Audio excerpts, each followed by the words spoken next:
as the government whip, I can confirm that the New South Wales Parliamentary Liberal Party have met this morning to fill a vacancy for leader. A ballot has been held, and I can declare that the Honourable Dominic Perrottet has been elected to the leadership position of the New South Wales Liberal Parliamentary Party. I can also confirm that the deputy position has been awarded to the Honourable Stuart Ayres. Thank you all. What was the deputy leader contested? Okay, so that was live from the New South Wales Parliament. New South Wales Liberal Whip Adam Crouch announcing that Dominic Perrottet will be the new Premier of New South Wales. We've got reporter Kathleen Calderwood down at Macquarie Street. Kathleen, so yeah, what can you tell us about Dominic Perrottet? Look, we're just hearing that Dominic Perrottet had 39 votes to Mr Stokes' 5 votes, so a pretty resounding result there.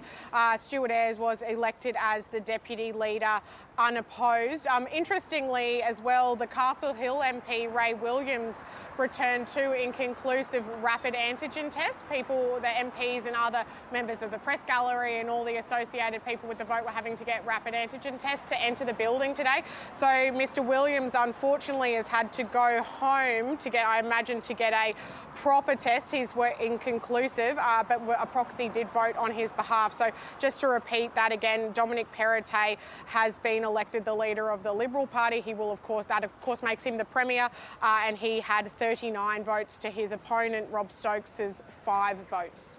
And Kathleen, what can you tell? We're just seeing some, I think these are old shots now of him walking in this morning. What can you tell us about his past and what he's likely to bring to the top job, his skills, and any possible policy differences from what we've seen with Gladys Berejiklian? Mr Perrottet is from the right side of the party. He's a conservative Catholic. He's also a young father. He's 39 years old with 6 young children. He has been the Treasurer for about 5 years, and he's widely considered pretty pro-business and pro-economy. So it'll be interesting to see if he makes any adjustments to New South Wales's roadmap out of lockdown. He did also, as I mentioned, he is conservative. He did vote against the decriminalisation of abortion, but he did say yesterday that he would advocate for a conscience vote on the upcoming voluntary assisted dying legislation that the New South Wales Parliament is considering. So he holds a seat in the northwest of Sydney, and his deputy has been elected as Stuart Ayres, unopposed.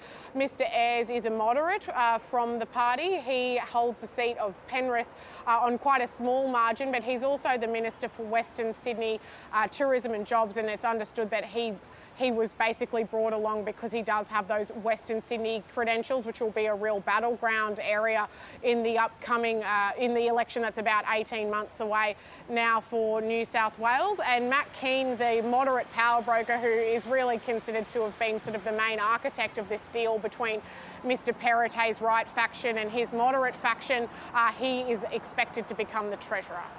And obviously the big issue at the moment and around Australia right now is COVID. How is New South Wales sitting with the COVID situation and the plans to open up?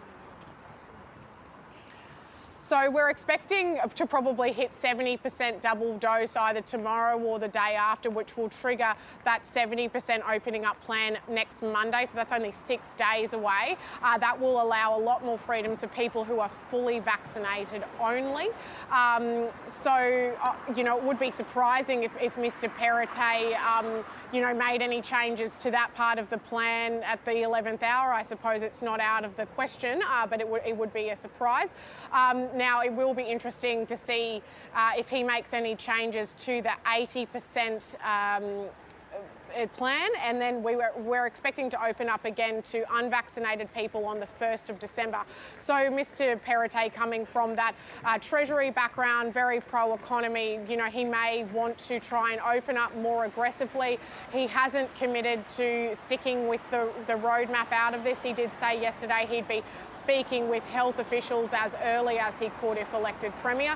So no doubt once he's sworn in, that will be a pretty high on his to-do list as in the new job.